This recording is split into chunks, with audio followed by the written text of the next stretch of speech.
Today's gospel lesson comes from the Gospel of John, chapter 2, verses 1 through 11. On the third day there was a wedding in Cana of Galilee, and the mother of Jesus was there. Jesus and his disciples had also been invited to the wedding. When the wine gave out, the mother of Jesus said to him, "They have no wine." And Jesus said to her, "Madam, why does that matter to us? My hour has not yet come." His mother said to the servants, "Do whatever he tells you." Now standing there were 6 stone jars for the Jewish rites of purification, each holding 20 or 30 gallons. And Jesus said to them, "Fill the jars with water." And they filled them to the brim. He said to them, "Now draw some out and take it to the chief steward." So they took it.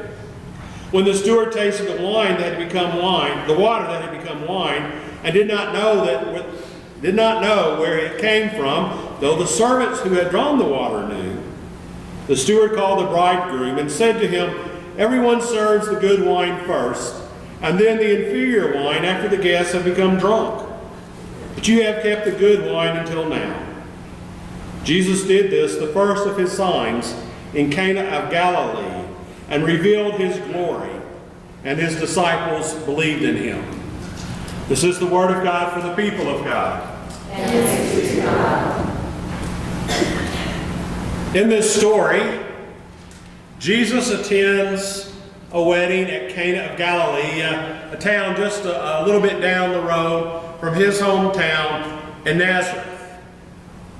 And while he is there, the wine gives out. Now you have to understand that in first century Palestine, a wedding was a major event. I mean, I know there's big weddings now. And while the wedding itself was rather simple, the celebration that followed afterwards would put most modern day weddings to shame. It was a real bash, a real blowout. It would last for several days, and the whole village would be invited. And you notice Jesus and his disciples are all invited. Well, Jesus had just met some of these disciples a day or two before, quite literally. You know, so you have this wedding feast and you don't know half the people there. And so they run out of wine. Now we can understand the embarrassment. That would be a major social faux pas today. To run out of refreshments for any kind of reception or party. That'd be an embarrassment. But for the Jews of that time, hospitality was not just a social event. It's a strong commandment throughout the Old Testament to show hospitality. And so to fall short in this way would not merely be an embarrassment, it would be shameful. It would be sinful. They had fallen through in showing hospitality to their family and friends. And so Mary approaches Jesus. Now some people have speculated that the people being married were some relation to Mary, and maybe that's so, or maybe she was just the type of person who wanted to take charge of every event. But when the wine runs out, she approaches Jesus, and as we have it in John, she just simply says, they've run out of wine. But the tone in her voice, the way she said it, must have indicated to Jesus that she wanted him to do something about it. Now, most translations translate literally, and it says, "Woman, what does that have to do with us?" And that woman in our ears sounds rude and crude, but it was a formal address. That's why I changed the translation to madam. I think that catches the tone of it better. But even so, for Jesus to address his own mother in this formal way shows a degree of coolness and of separation. And Jesus says, "My hour has not yet come." Now later on in the Gospel of John, when some Greeks come to Jesus or to the disciples and say, we want to know about Jesus, Jesus says, now has my hour come. And the night before the crucifixion, he says, now my hour has come. So the coming of his hour is not some vague, mysterious thing. It means when Christ is revealed to the whole world as the Son of God. But he says, it's not yet time. The timing's not right. It's too soon.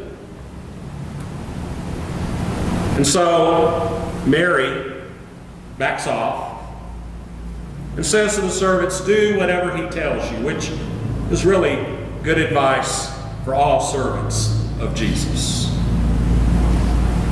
And Jesus doesn't explain himself. We're not sure why. After seeming to tell Mary no, he then turns around and does what he indicated he probably wasn't going to do, but he does it in a way that is somewhat secretive.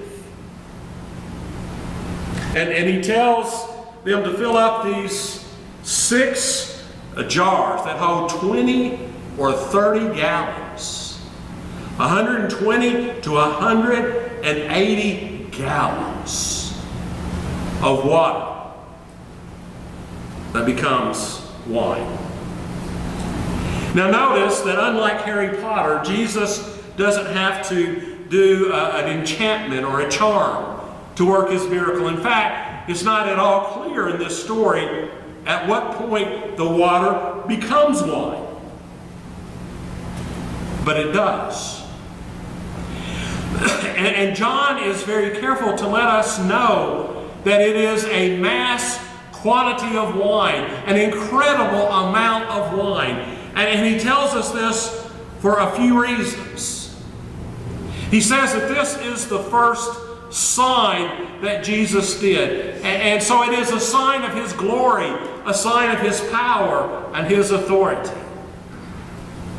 But it is also a sign that the coming of Jesus brings the day of the Lord that is prophesied in the Old Testament, in the Amos passage that Lynn read, and several other prophecies. One of the signs of the new age of God is just this abundance of wine. So John is telling us that this is a sign not just of Jesus' power and Jesus' authority, but that Christ brings in the new day of the Lord, the new age of God. And it is a sign of the extravagance of God's grace and God's love and God's providence, God's providence for his people.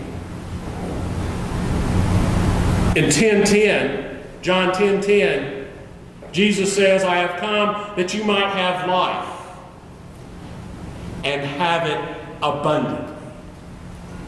God does not just provide for the bare minimum needs. God's love and God's grace is not just enough to get by on.